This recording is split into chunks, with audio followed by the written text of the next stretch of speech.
exclusive Star Trek visual reference books and other great titles and gifts waiting for you at herocollector.com/books. Use promo code MISSION10 at checkout for 10% off all books and graphic novels. So, no new Disco, no new Lower Decks, no new Picard. What shall we do? I know what we'll do. It's Monday night at 7 p.m. It's time for Mission Log Live. I'm John Champion. And I'm Norman Lau. Don't tell us that we can only have a live show when there's only new Star Trek on the air. There's so much more to talk about. There are topics to be discussed and shows to be reviewed and cool people for you to meet, just like there is tonight. So later, you're going to meet Glen Zipper, who is an author and producer, and he's going to chat with all of us to talk about his new book, Devastation Class, as well as some of the documentaries he's worked on. So call in now to talk Trek and to talk NASA and whatever else is on your mind. And you know what to do. You click on the Zoom meeting link, you use the one tap from your smartphone, you use your old-fangled phone, and you call us at 669-900-6833. You know how it works. Then make sure you put in the meeting code and the password. You'll be talking to Earl. Earl will connect you to us, and we'll chat. It'll be a blast. Now, Norman, normally at this time in the show, we would say hello to everybody in the chat. But this is not a normal night. Earl thinks it's Restream. I think it's Facebook because I know that the Roddenberry account has been having trouble all day long. We are unable to see what people are saying unless you somehow have figured it out on your end, because I certainly have not. Oh, I don't nearly have that kind of technical brilliance. That's all on Earl. So okay, all right. Yeah, he'll get it figured out. All right, so I'm just going to assume right now we'd be saying hi to Chris, we'd be saying hi to Dave, we'd be saying hi to Paul. The three and Pauls. Paul and Paul. All three Yes. Pauls would be there. We'd be talking to them. They'd be saying hi to us. It's exactly that kind of camaraderie that we have on Mission Log Live. So to all of you who we can't see but are probably saying hi back to you. And I'd like to say hi to Tate, like hi to Dominic, like to say hi to Alan S. Yes, Narda. Obviously, Narda, yeah. Yeah. So everybody from around the world. Sam, who probably is staying up late. It's like 3 o'clock in the morning in the UK. And I know that you wake up and you watch our show. So welcome, Sam. Welcome everybody who's watching now or later. So, hey, Norman, let's really quickly let everybody know what's happening coming up on Mission Log and Mission Log Live. Now, next week on the live show, presumably me and Norman again. By the way, good to do the show with you again. We haven't done this together in a while. It's been a long time getting from there to here.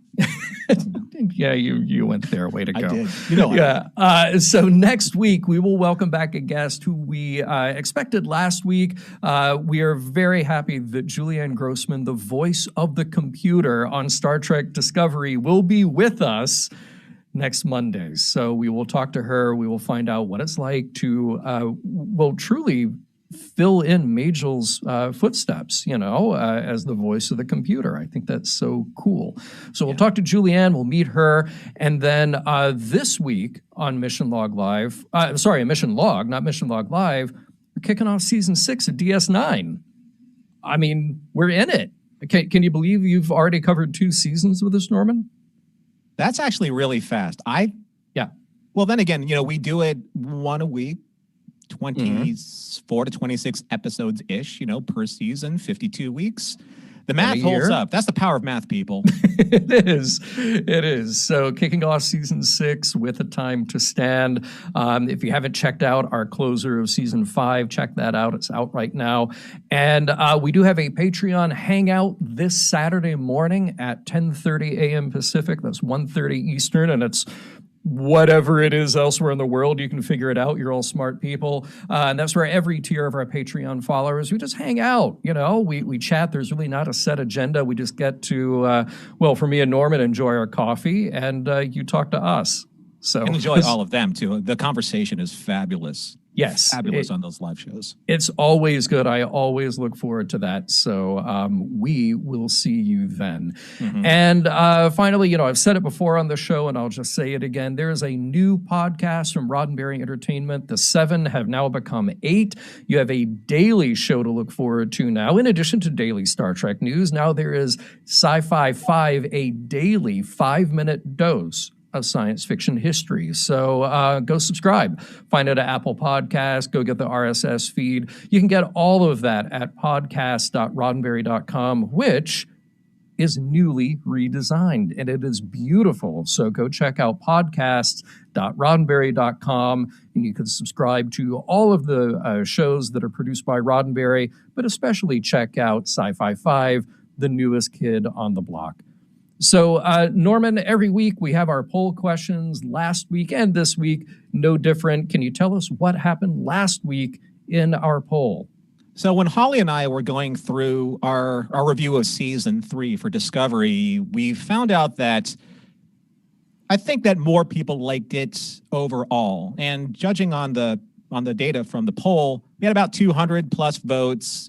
And between loved it and liked it, we had loved it at 32%, which is it's a fairly reasonable, very relatable number. Liked it 40%, which I think is a little bit more realistic. Then we had the dreaded meh, which is 17%. Could have been here, could have been there. Considering that as a pay service, people don't really want to get meh. They want to get, in that upper 72%, of loved it or liked it. And didn't like it as 11%. So I don't think that those numbers aren't unrealistic. I think those are fairly realistic when it comes to some of the newer feelings for these newer incarnations of Star Trek. But, more than 50%, more than 60%, they were a little bit more positive. I feel like, I specifically wanted to break up that poll. How did we feel about the final episode, and how did we feel about the season overall? Mm-hmm. I didn't love the final episode. I think there's a lot of valid criticism to be made about that final episode. But overall, I liked the season. I liked the direction. I liked the character depth that we got out of the season. So overall, liked it. I just feel like it didn't end as well as it had started and kind of flowed for the previous 12 episodes. And now this week, since we are still kind of thinking about the wrap-up of Discovery and what comes next, this week, a little different angle here. So if you would share that with us. Yeah, this week's poll, and this is something that also Holly and I talked about and wanted to see what the listeners were feeling. What Star Trek series are you anticipating the most? And this is the newer incarnations of Star Trek, not a repeat or a rebroadcast version of Star Trek. So we had 4 categories. Obviously, we have Picard Season 2, Discovery Season 4, Lower Decks Season 2, and then Strange New Worlds, which will be Season 1. And we've seen I believe it is the new ad that has Pike and Spock and Beavis and Butthead following Spock, which is kind of interesting. Yeah, well. But for Picard Season 2, we had a 24%. 24%. Discovery Season 4, an 8% vote.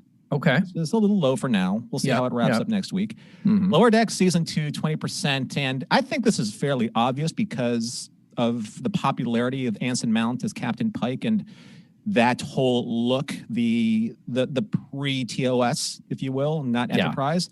Strange New World comes in at 48%. So almost 50% of the overall votes right now are favoring a brand new show. And I have to believe that in some way they're looking for Strange New Worlds to right certain wrongs, I think, that the fandom community has kind of levied against some of these newer seasons.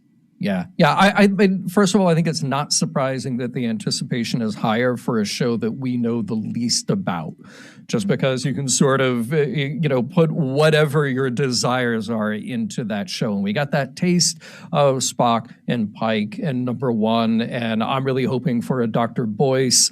I'm hoping for, these characters that we haven't seen. So there's a lot of anticipation around that.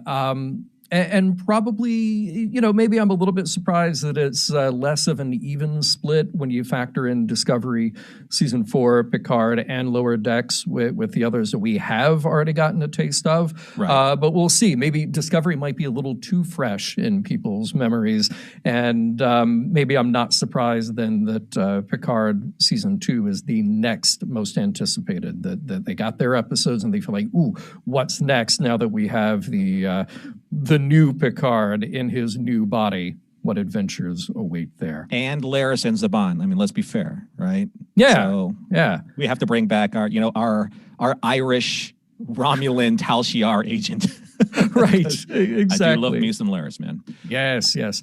Yeah, I've been from day one, I was just like, okay, these two, they need their own spin-off show, they need their own spin-off graphic novel, whatever it takes. Like, get them in more, please.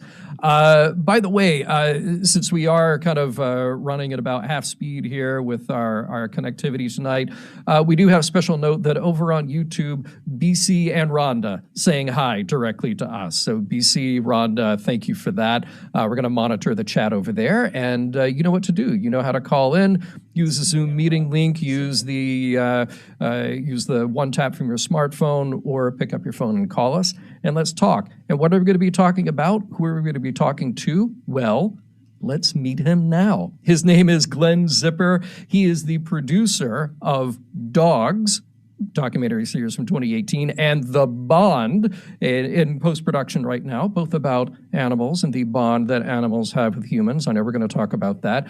He is the producer of Elvis Presley, The Searcher from HBO. So check that out as well. He is the producer of the Netflix documentary Challenger, The Final Flight, along with J.J. Abrams, and he is the co-author of Devastation Class, along with Elaine Mongian. I hope I said that correctly. He will correct me.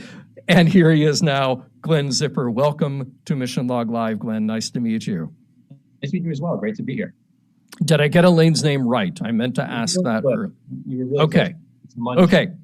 Mongian. Okay. Good. And both of you Star Trek fans, and both of you have now teamed up to write this book, Devastation Class, which we will definitely get into in a moment. First question, though, I was reading a little bit about you, and you went from a career in law to totally changed lives. Tell me about that, please. Yeah, I was a criminal prosecutor in New Jersey, in Hudson County, New Jersey. And I came home from work one day and crossed paths with a stray pit bull puppy on the streets of Jersey City. And that brought me to an animal shelter. I'd never really been in an animal shelter before.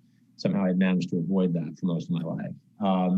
And once I was in there, I saw what they were up against. And they told me they were going to put this puppy to sleep. And I said, this doesn't make any sense to me. There's got to be homes out there. We've got to be able to do something. And then they took me into the back and they showed me floor to ceiling cages with every one of them filled with animals, mostly pit bulls and chihuahuas. And they said, we don't want to put any of them down, but it's a math problem. One comes in, one's got to go. And this is essentially the self-serving part of the story. I said, don't put any of them to sleep. I'm going to turn in my badge. I'm going to come volunteer here. And my only job is going to be finding homes for these animals. And I started doing that. And after about 6 months of doing that and helping them start a volunteer program, I had this strange feeling I couldn't recognize. And I thought something was wrong. And I called a few people, called a few doctors. And they said, no, that's what you're feeling. That's happiness. And I said, oh, right. Okay. Yeah, that is unfamiliar to me.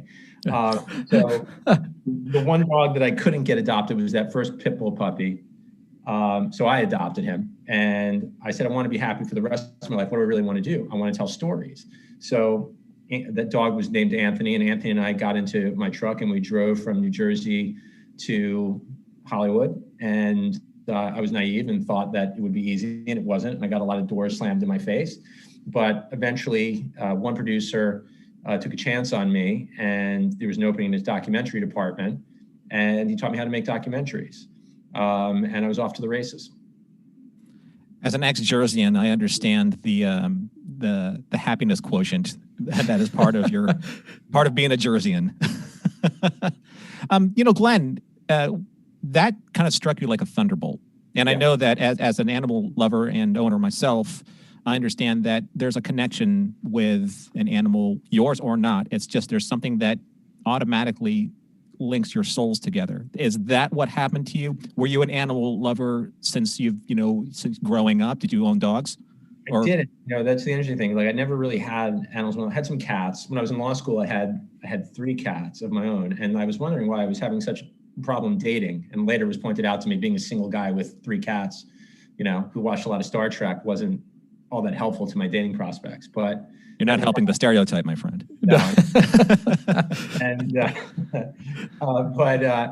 but when I made the connection with Anthony, there was a special magic there. It's hard to describe. But, in our lives, as we grow older, we become adults, and we inject ourselves into the working world, it just seems like every day it's always quid pro quo. Someone wants something from us, right? And Anthony was the first being that I encountered in a long time, probably since childhood, that didn't want anything from me other than to be loved, and would have died for me. And it's hard to replicate that feeling and that connection with anything else in the known universe. And that really was a spark that ignited a flame that became a lifelong passion to help animals in need, and also to tell stories about animals. And first of all, in your bio, I thought that was one of the most adorable and personal parts. It said that you stop and pet every dog you see. That is an important part of your life. But this was also a part of your documentary life and your work. So, like I said, the documentary Dogs, and then The Bond, which you're working on now. It's in post now. Do you have actually just getting started? Okay. Got it. Bond is Dogs is a series on Netflix, obviously about dogs, but each episode is about one unique relationship that you follow in real time. And every one of the episodes is like its own movie. Every one of them, with the exception of one, that was directed by an Academy Award winner or nominee. Sadly, one was only directed by an Emmy winner. And we're going to be premiering season 2 of Dogs sometime in the next few months. I don't have the date yet, or maybe I do, but I'm not allowed to tell you.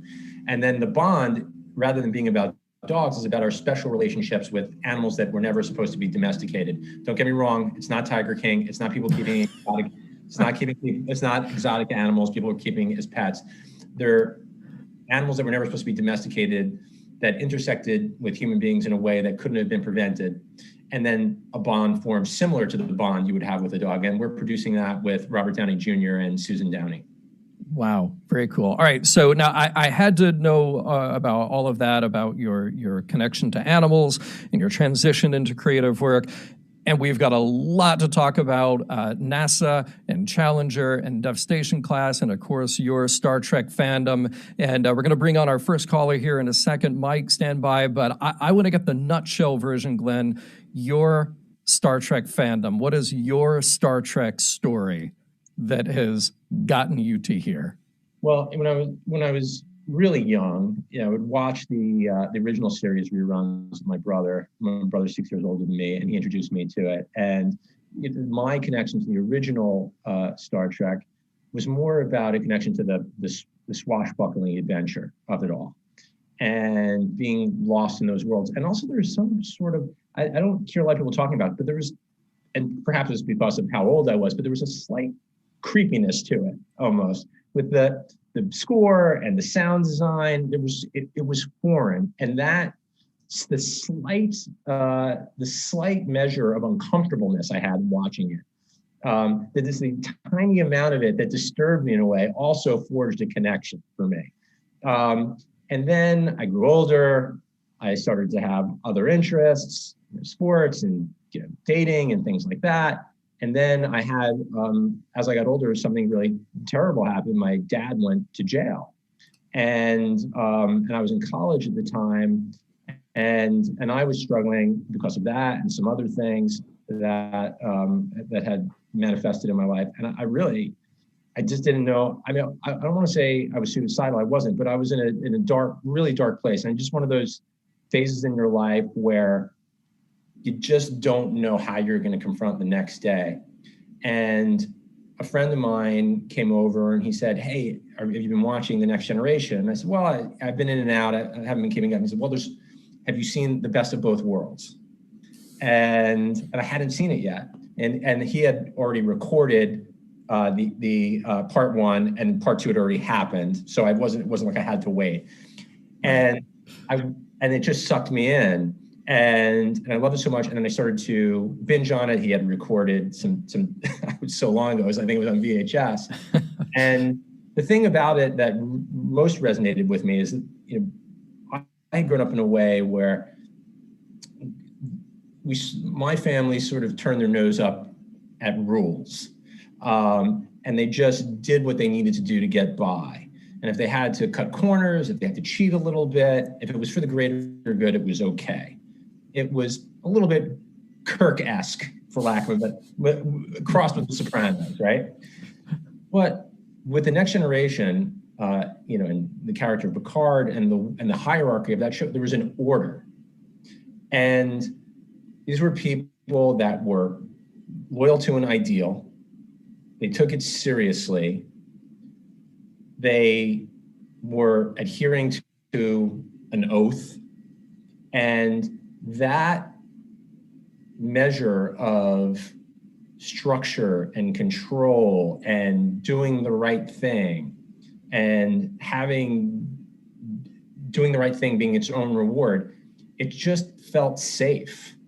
And I would literally imagine myself, when I couldn't sleep, I would just imagine myself lying in my own quarters on the Enterprise D and just hearing that sound of the engine running, and it felt safe. And it sounds so dorky, I know, but there was something about it that they became my family, and I didn't have anyone. My dad was sent away. My brother was in another part of the world in school.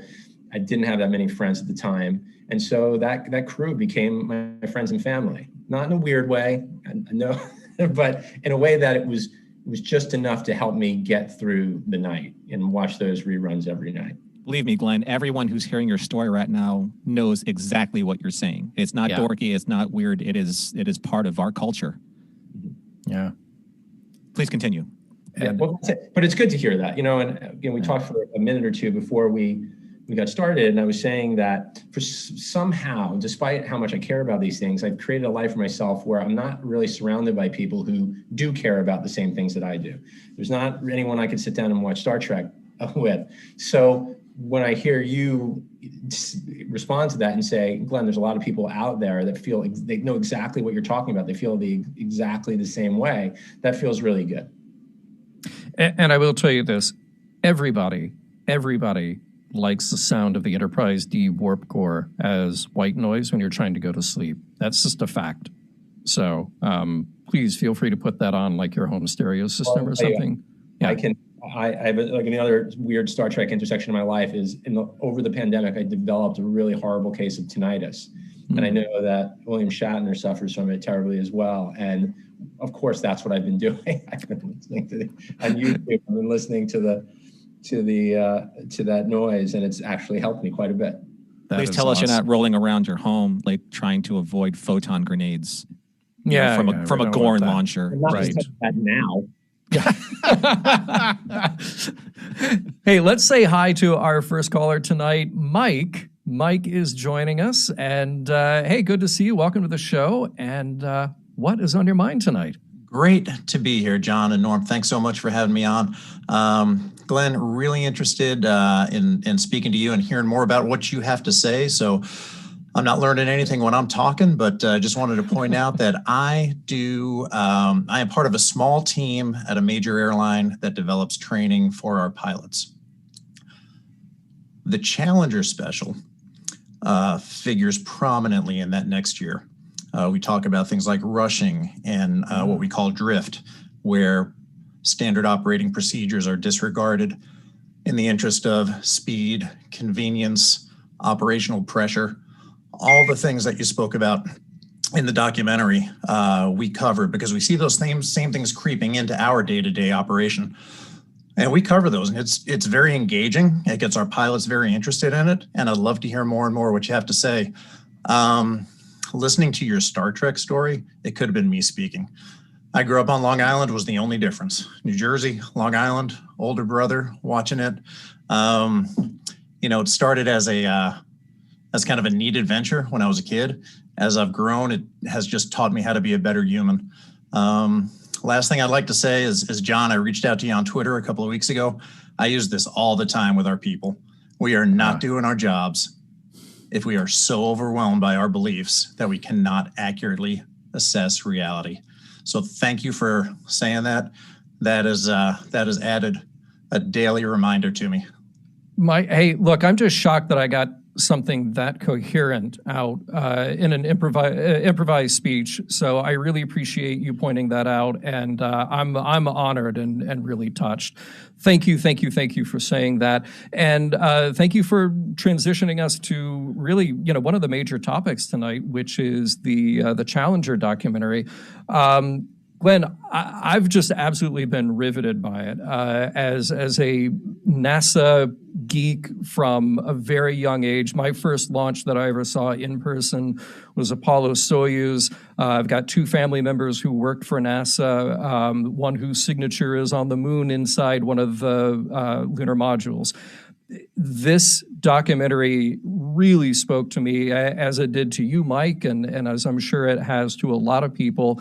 Please tell us what led you there, and I think as part of what led you there, what was the story that you felt like you could tell 30 plus years later that had not been told already and had not been investigated, because truly is one of the most covered events of the 20th century? Yeah, and also let me start by saying thank you, Mike, for your comments. That those really resonated with me. In terms of, it's a really interesting story about what we thought what story we could tell that hadn't been told before, because that was sort of the bar to entry for places like Netflix. Hasn't the story been told a million times? Aren't there 50 documentaries about this on the History Channel? And everyone of a certain age thinks they know everything about the Challenger disaster. And they said they know where they were, they remember exactly what happened, they remember what it felt like for them. And then I'd always say, all right, well, tell me who the 7 astronauts were. And they go, no problem. There's Krista McAuliffe, and then and they couldn't answer. I said, that's the reason we're going to make this. We're going to make a documentary series that reacquaints you with the astronauts. You've seen that shuttle explode in the sky more times than you can count, but you're desensitized to it. It doesn't mean anything to you. We're going to give a voice to the people that were on that vehicle. And we're not going to have you watch it explode in the sky 50 times. You're just going to see it once.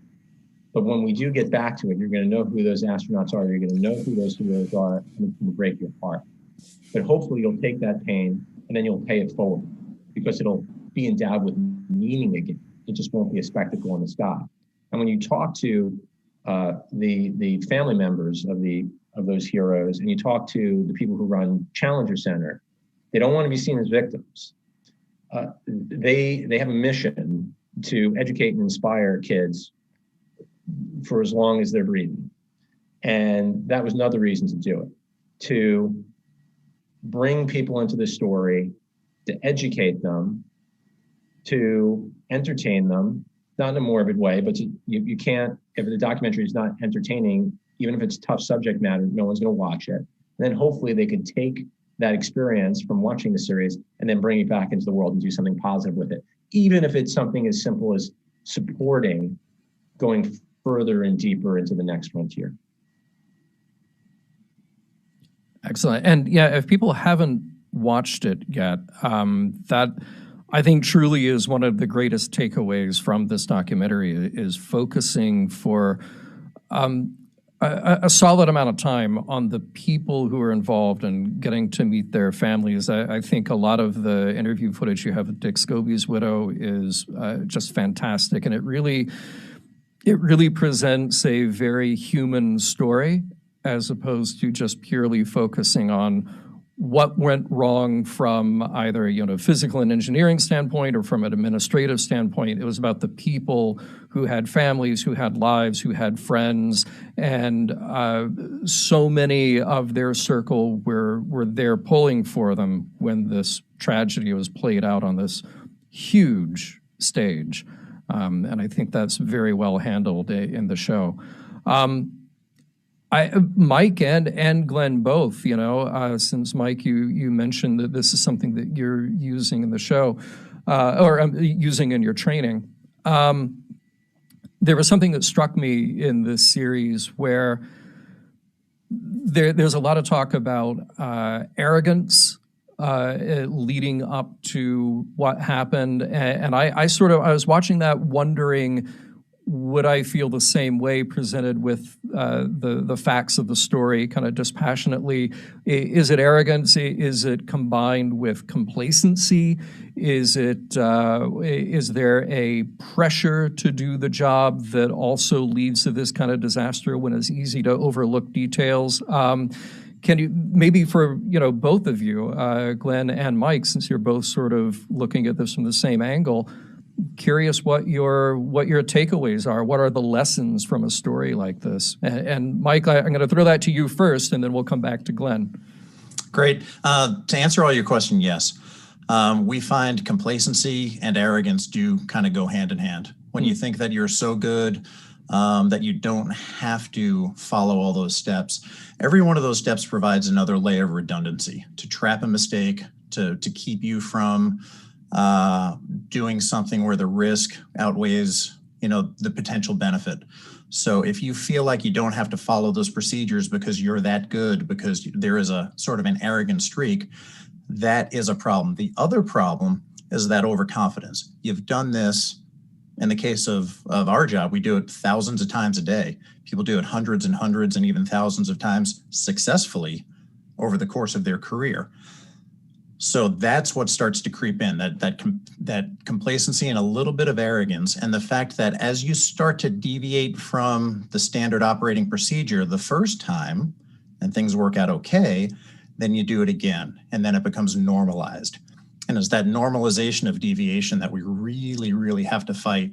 And that was something that we could really see in this documentary. Mm-hmm. Also, just the responsibility that people have to speak up. Really, I'll let Glenn speak to this more, but it was quite powerful when there were engineers that knew something was wrong and didn't speak up.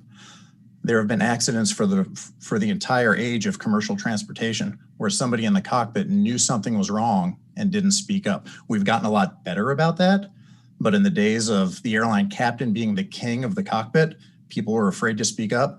We've really done a good job at combating that. So all of these pieces kind of get put together to form a puzzle and a picture, but you've got to continue to use all of those pieces and use all those resources that you have in order to conduct a safe flight. Yeah, I think a lot of people going into this series are expecting to find a mustache twirling villain at the center of the story, and there isn't one.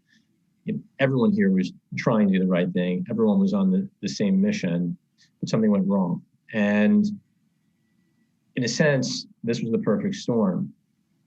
People were losing interest in the space shuttle, and it was getting harder and harder for them to get funding and keep the program going and to keep their promises. And so there was a lot of the idea to send a teacher into space was essentially instigated by a desire to bring excitement to the program again. And there was so much fanfare around it. And there was so much excitement about it that no one wanted to be the person that got in the way of it going off as expected. The world was watching. And inside of NASA, inside of the engineering companies that were contracted to build the component parts, there's a tremendous amount of pressure. And they succumbed to the pressure. Everyone sort of grit their teeth and hoped everything would go right.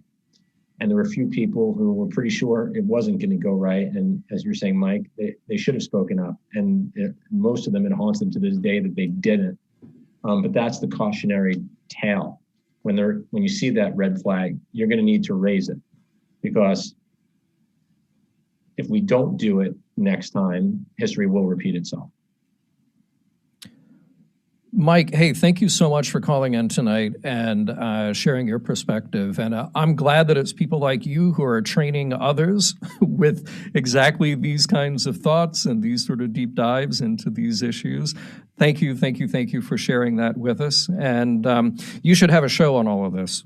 Just putting that out there, okay? Thank you, sir. All right, take care, man. Have a good night. Bye. Hey, Norman, let's do a little bit of business here. We have Paul standing by. Not going to tell you which Paul, but we have Paul standing by.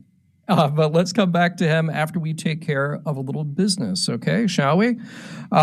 Let's do it. So, while Mission Log listeners are undoubtedly familiar with all the various collections of model starships gleaned from every corner of the Star Trek universe by Eagle Moss Hero Collector, like those behind me, probably some of those in Mike's collection too, you may not be as familiar with the wide and ever-expanding variety of officially authorized special edition books published by Eagle Moss and available online at the Eagle Moss shop.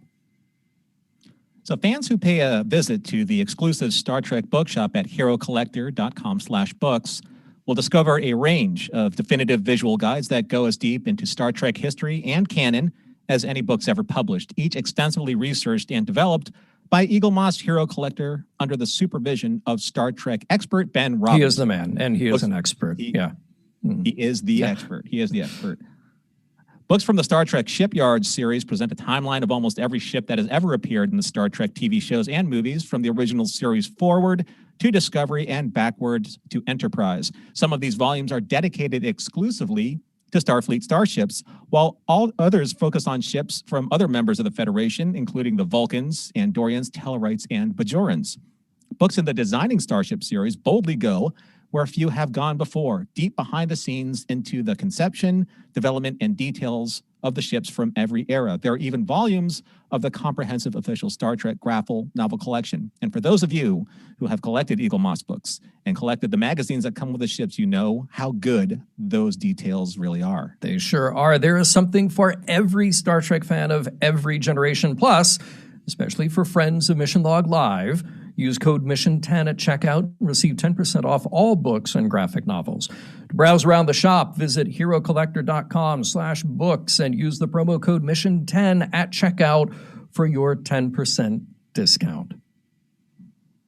So there's still time if you're going to give us a call at 669-900-6833 or click on the Zoom meeting link or use the one tap from your smartphone. And we will chat to you as I did with Mike earlier and as we are about to do with Paul. You know Paul. what, John? Yeah. You know Paul number one, here we are. Prime darn it. Paul. I was going to try and run a contest here and see if the listeners could figure out which Paul it is. Do like a We have countdown? all the Pauls here. Yeah, I didn't have the ability to message here. I found you guys on YouTube, and evidently you have to have some sort of, I don't know, account or something to log in, and I didn't have that. So I've been mysteriously here in the background. That's fine. Well, welcome to the show, Paul. Glad to see you as always, Paul Prime. Yeah. And what is on your mind tonight? Well, first of all, I want to shout out to everybody who sent condolences for my wife and I. We had to put down our favorite kitty on Facebook, and we posted that. So thank you to my Mission Log buddies.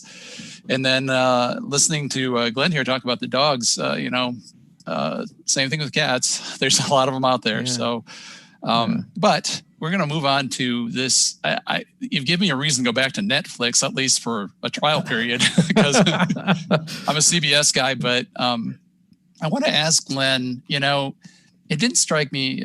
The Challenger disaster really hit me when I was down in Houston one time. I went to the Houston Air and Space, or the NASA facility there. That's a museum. And they had this wonderful intro sort of movie that you come into, and it talks about the beginning of the space, endeavors into space. And it scurries along through, the Apollo is the one I remember the names of. Grissom, Chafee, and White, when they burned up. That was terrible. Apollo 1.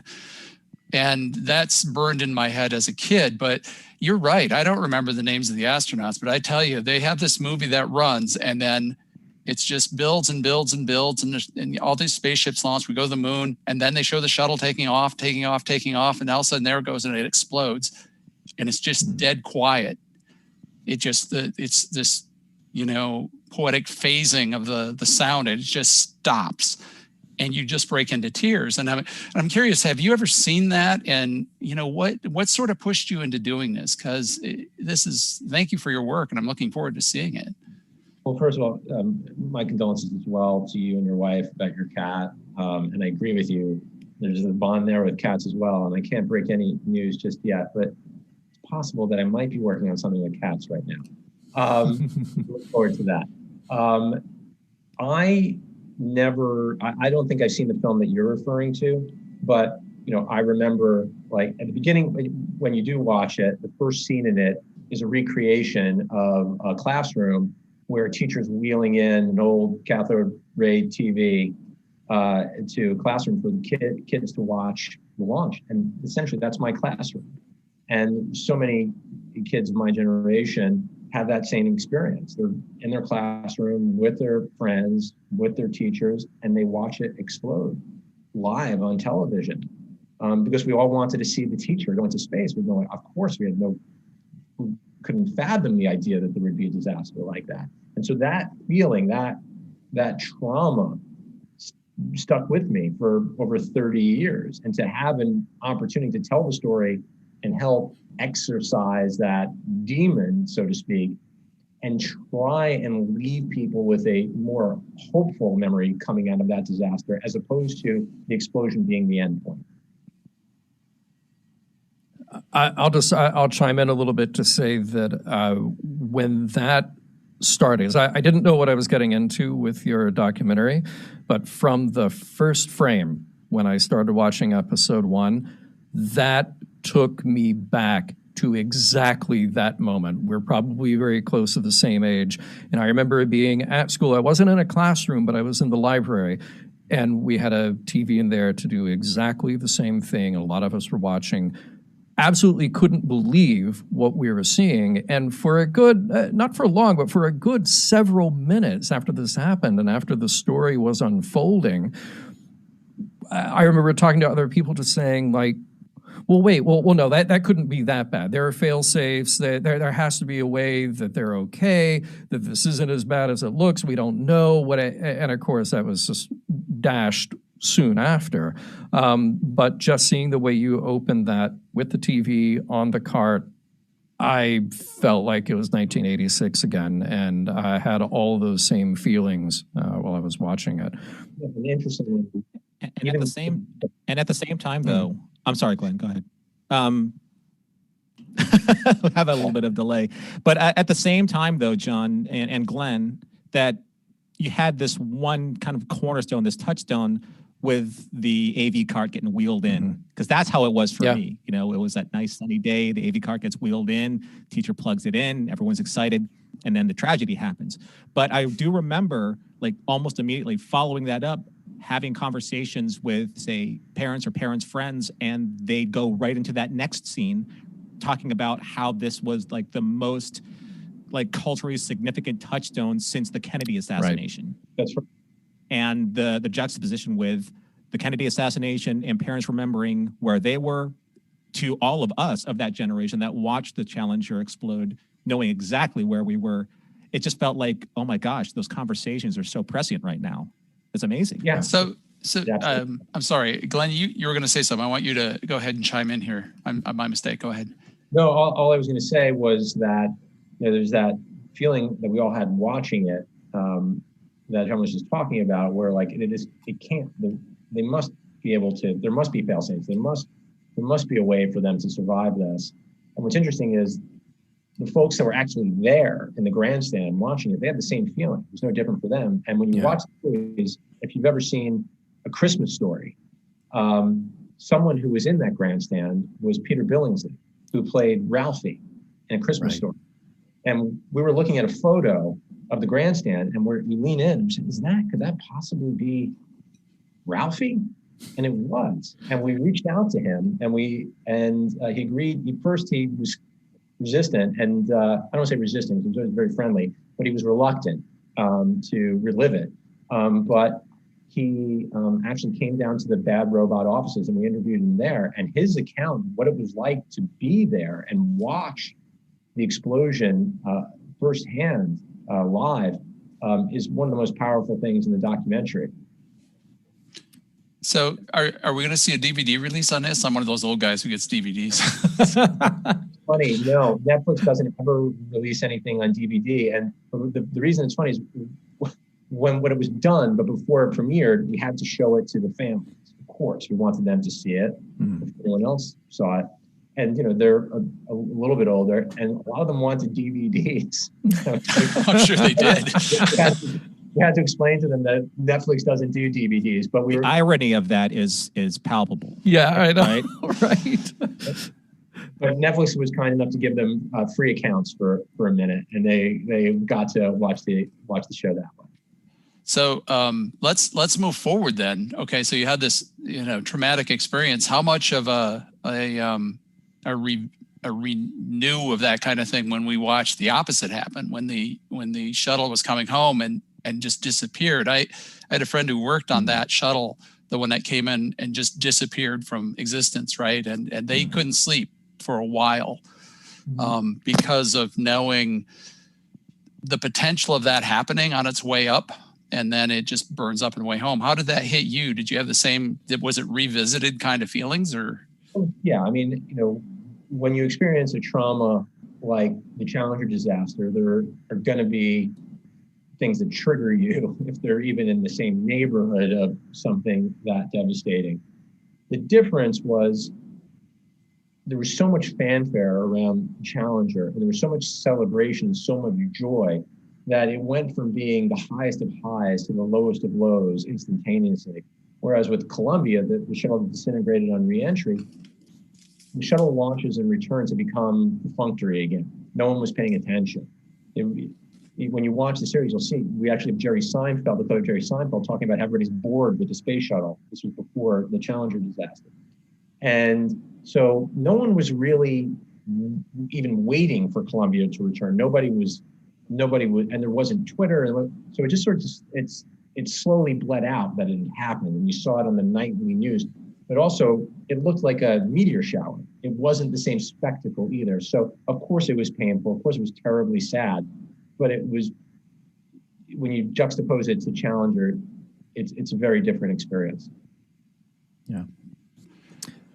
Hey, Paul, anything else on your mind tonight? If not, we will say goodnight and I want to thank you and Norman. Every time I listen to the Patreon feed, I feel like you're down in the room, and you guys talking to each other always is a great. I don't know. It feels like I'm at a convention. And Glenn, it's a pleasure meeting you, and look forward to watching this. And gentlemen, have a great evening. Well, Paul, but we are there.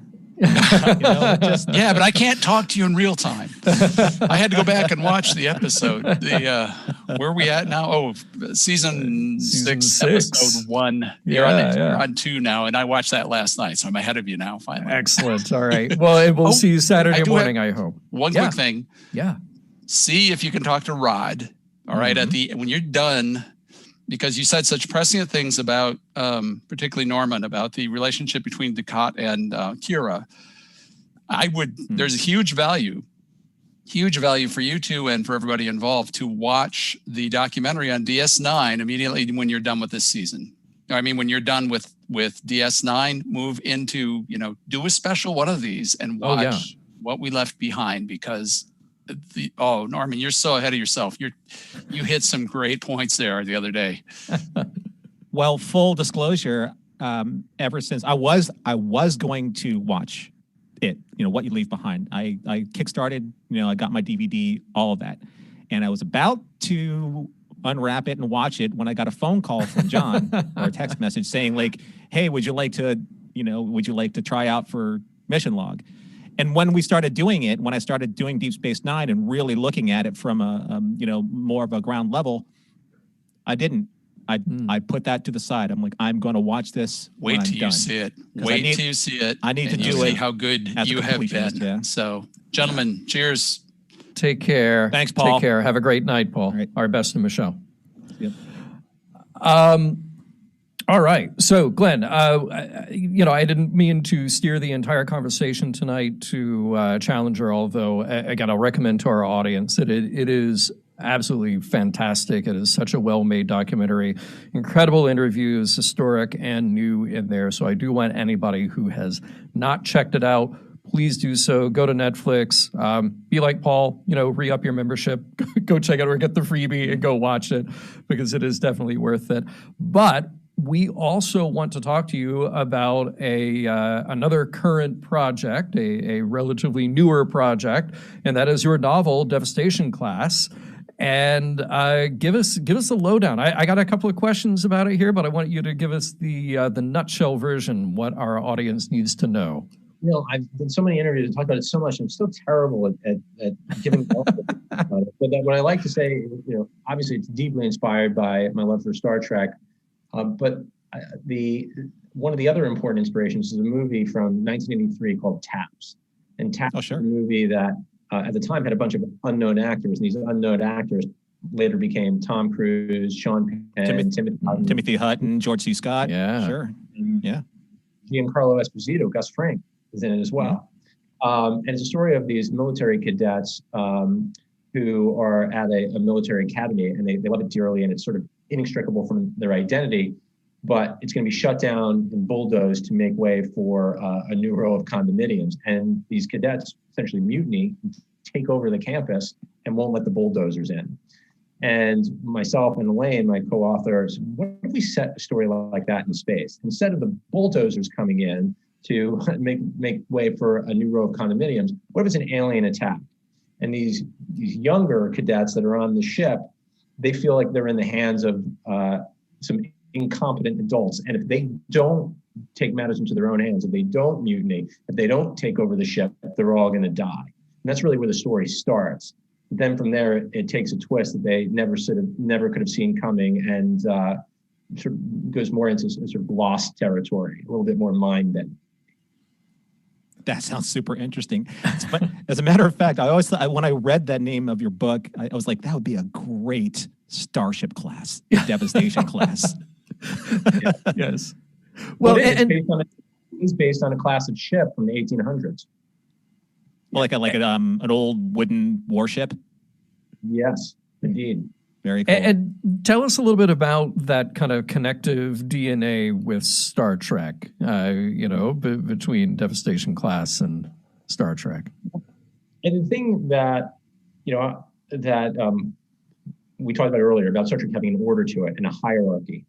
And there's also, they operate like a team, almost like the sports team, right? And we had the captain, and they have different players in the team who occupy different roles. And it's always so interesting to play with that dynamic. And there's a lot of different story elements that you could wrap around the hierarchy, where people are there on the ship for a specific purpose, and they interact with each other in a certain way. And we wanted to take that sort of hierarchy and then put it into a story where, instead of it being legendary icons of Starfleet like Picard and Kirk, kids who have no idea what they're doing. They really have no idea what they're doing. They're well trained. They're elite in the sense that they have all the best training for someone their age, but they're 17 and 18 years old. And when we first started writing the books, we would get notes from our editors where they would say, well, I don't understand why this character did that. It's a really stupid decision. And we go, of course it's a stupid, that's intentional. They're kids. Kids make decisions. And, wouldn't it be interesting if there was a Star Trek series where there were young, there is of course there's Lower Decks, but where you were following younger characters for an extended period of time, and you were seeing them make those mistakes. You were seeing them become who they are, sort of where you see Picard in Tapestry, right? Or like Savick and Wrath of Khan. Exactly, right? Yeah. Exactly. And so that connective tissue always propelled us. It was always an inspiration. I was really impressed that you have an educator's guide to go along with the book. So with the full intention that this could be discussed in a classroom. And, one of the things that we always look for in Mission Log when we're analyzing episodes of Star Trek is we're looking for morals, meanings, messages. Like what are those takeaway ideas from an episode or from a storyline or series as a whole that inspires us, or we think the writers are trying to get across.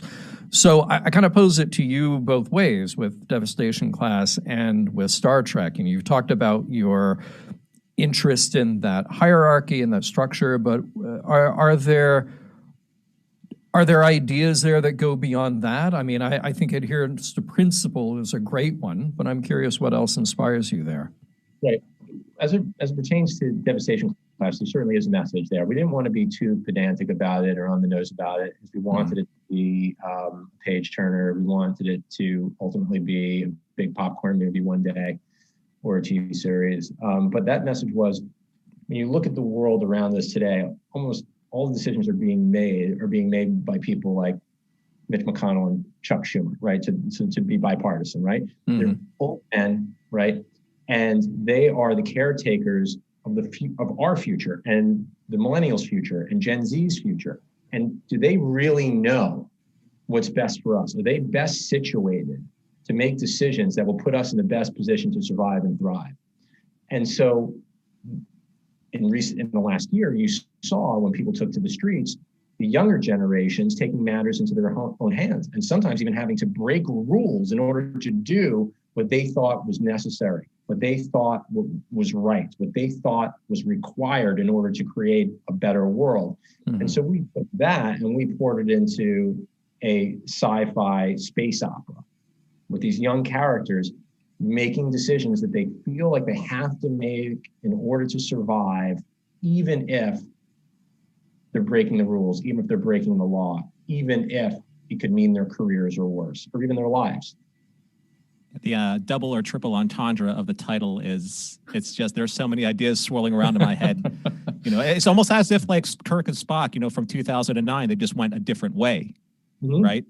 Yeah. Or a more extremist way because they believed what they were doing was right. There is a certain zealotry when it comes to a class of students that all band together to go out and do something that they believe is right. And I think that, so when's this coming out? The book's out. And the other thing is they're scared out of their minds, like they're not, to sort of split genres for a second, what do we all love about the original Die Hard? John McClane was very human. He was terrified. I mean, he was badass, but he was scared, right? Yeah. And he was human. And you're like, is this guy really going to survive? And he felt like us. And we wanted these characters who are making these extreme choices to not be so bold or blind that they're short of success. They're pretty sure they're going to die, yet they do it anyway. Right. There's one last thing that I have to ask you about with Devastation Class. As the resident gourmand of Mission Log, I loved the descriptions of the PRMs. This is a great conceit in the book. It's not really a replicator. It's sort of a food synthesizer, but you took it a step further. And this is what I always wanted out of a description of a Star Trek replicator, which is, Deanna Troi goes up to the replicator in 10 Forward and says, I want a chocolate sundae. But the replicator is smart enough to make something that is nutritionally sound. It just looks and tastes like the best chocolate sundae she's ever had. So you attempted that in Devastation Class, although to varying degrees of success. It sounds like some of it sucks, some of it's really good. Tell us about that. But we'll take it a step further in that it's not just that whatever they're ordering is nutritious. The formulation of it is specific to their physiology's needs. So the pizza that one character would order might taste exactly the same as a piece of pizza the other character would order, another character would order, but they would have a different nutritional density because they would know that character A needs certain nutrients that character B doesn't and vice versa. But it sort of tastes like crap either way. But it's a brilliant idea. It's totally brilliant. That's what I want. That's what I want to think of the replicator as doing. It sizes you up, goes, you know what? You need more vitamin B and zinc in your diet. So here, your steak will have that. We'll never get O'Brien off of these meals ready to eat. Off the field rations? Yeah, off the field rations. Love them. Yes. Yeah. Glen, hey, thank you so much. Where can people follow you and get more information about your projects? Obviously, Netflix, they need to look up Challenger and they can look up dogs. Where else can they find you and what should they be looking for? They probably shouldn't give out my address, right? Okay. So, I mean, not your home address, I bad dad joke, even though I'm not a dad. The two easiest places to find me would be Twitter and Instagram. On Twitter, it's really easy. It's @Zipper, Zipper. And on Instagram, it is @GlenZipper with one N. I'm just really impressed you got @Zipper because it seems like Big Zipper would be all over you. You probably just you're squatting on that. I can't. Well, it actually is a long story that we don't have time to tell, but I will tell you, I got help, none other than Alex Winter, Bill from Bill and Ted's Excellent Adventure, who we collaborated in a lot of documentaries. He helped me figure that out. Oh, wow. That's awesome. Very cool. Well, thank you so much for joining us. Really appreciate it. And again, everybody go check out Glen's work. You will not be disappointed in the least. And Glen, you have a family now. You have a Star Trek family to talk to. Yeah. I'm excited. I hope we can do this again. Absolutely. Hey, we'll do it virtually, and then I think you got to join us at a convention sometime, and we'll do this in person. All right? I can do it. All right, guys. Excellent. Thanks, Take Glen. care. Mission Log Live is produced by Roddenberry Entertainment. Executive producer, Rod Roddenberry. Technical production on Mission Log Live is by the inscrutable Earl Green. Be sure to visit podcast.roddenberry.com for the latest from the Roddenberry Podcast Network. If you'd like to support Mission Log directly, give us a look at patreon.com/Mission Log. Thanks to everyone who joined us live or later. Stay safe, stay healthy. We look forward to talking with you next week.